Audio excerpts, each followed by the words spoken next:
দর্শক চ্যানেলস টেলিভিশনে স্বাগতম জানাচ্ছি। আমি মোহাম্মদ রবিউল ইসলাম।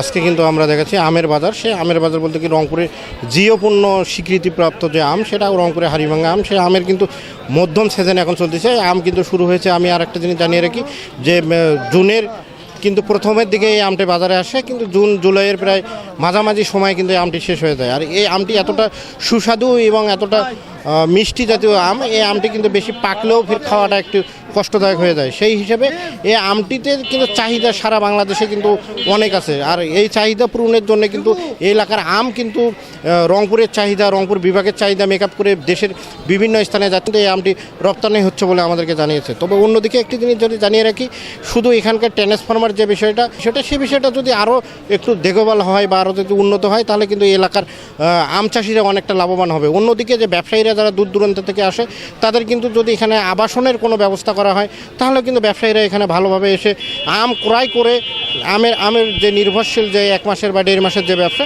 সে ব্যবসাটা তারা পরিপূর্ণভাবে করতে পারবে। অন্য আরও কিছু ব্যবসায়ী আমাদেরকে যে তথ্যটি জানিয়েছেন, এই বাজারে কিন্তু কোনো প্রতিষ্ঠিত ব্যাংক নাই, তাদের কিন্তু টাকা অন্য অনেক দূর থেকে উত্তোলন করে এখানে নিয়ে আসতে হয়, সেটাও কিন্তু একটা রিস্ক। তাই সরকার কিন্তু এদিকে অনেক নজর দেবে, যাতে পদাগঞ্জের রংপুরের জিওপূর্ণ আমকে টিকে রাখার জন্য সরকার যাতে বড় ধরনের পদক্ষেপ নেয়, এমনটি কিন্তু আশ্বাস এলাকার সাধারণ চাষিদের। আমের বাজার গতবারের তুলনায় এবার অনেক কম।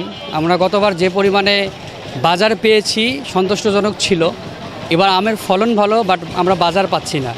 এজন্য আমার মনে হয় যে এই সিজনে আমগুলি সব আর্লি চলে আসছে। রাজশাহীর হিমসাগর, আমরুপালি, এটা আমরুপালির পরে আমাদের হাড়িভাঙ্গাটা আসে। আমরুপালি আর হাড়িভাঙ্গা একসঙ্গে নেমে যাওয়ার কারণে আমরা প্রাপ্য বাজারটা পাচ্ছি না। আর আমাদের এখানে রাস্তাঘাটে একটু প্রবলেম, এই জন্য হয়তো দূরে থেকে যারা ক্রেতারা আম কেনার জন্য আসে, আড়তে নিয়ে যায়, যারা আড়ত ব্যবসা করে, তো তারা রাস্তাটা একটা ফ্যাক্ট হয়ে গিয়েছে। রাস্তাটা যাতায়াত ব্যবস্থা সুন্দর না থাকার কারণে আমরা আমগুলি সুন্দরভাবে প্রসেসিং করে পাঠাইতে পারি না।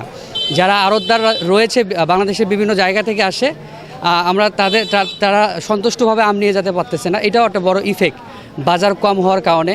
আর যথেষ্ট পরিমাণে এবার গতবারের তুলনায় এবার অনেক পাইকার কম, যারা দেশের বিভিন্ন জায়গা থেকে আম কেনার জন্য আসে, এই পাইকারগুলো কম।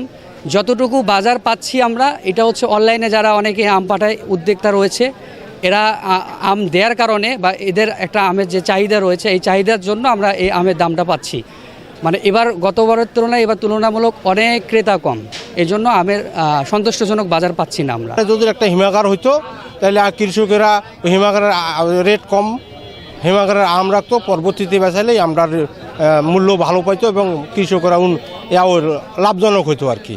তাছাড়া এখানে আপনার লেনদেনের ব্যাপারে, টাকা পয়সার ব্যাপারে দূর দূরান্ত থেকে বিভিন্ন লোক আসে কেনার জন্য, অনেক টাকা পয়সা নিয়ে। ব্যাংকেরও সমস্যা, এখানে ব্যাংক নাই, এই বিভিন্ন সমস্যা, কৃষকেরও সমস্যা, ব্যবসায়ীরও সমস্যা, এবার হাটের ব্যাপার, জায়গারও সমস্যা।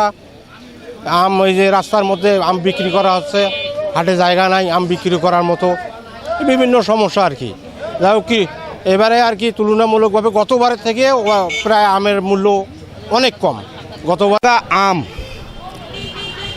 এর প্রক্রিয়াজাতকরণ কোনো ধরনের কেন্দ্র এখানে নাই, এটা বড় ধরনের সমস্যা। দ্বিতীয়ত, এই আম যদি শেডে বিক্রি করা যেত, তাহলে বা ক্রেতারা এখানে এসে কিনে সুন্দরভাবে এটা পরিবহন করতে পারত, কিন্তু সে ব্যবস্থা এখানে দেখভালের কোনো কিছুই নাই।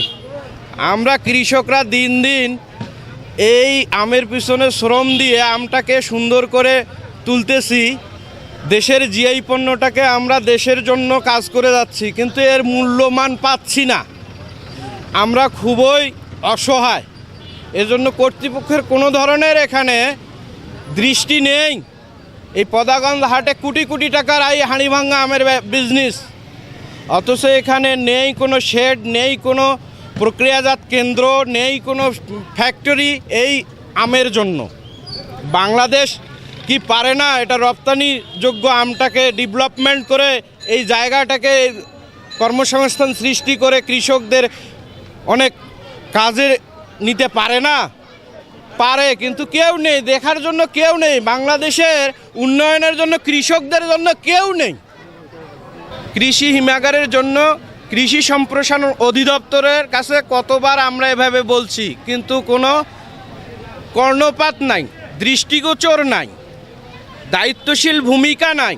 রংপুর জেলার বিখ্যাত এই হাড়িভাঙ্গা আম আমাদের জন্য বর্তমান হয়ে গেছে জ্বালা।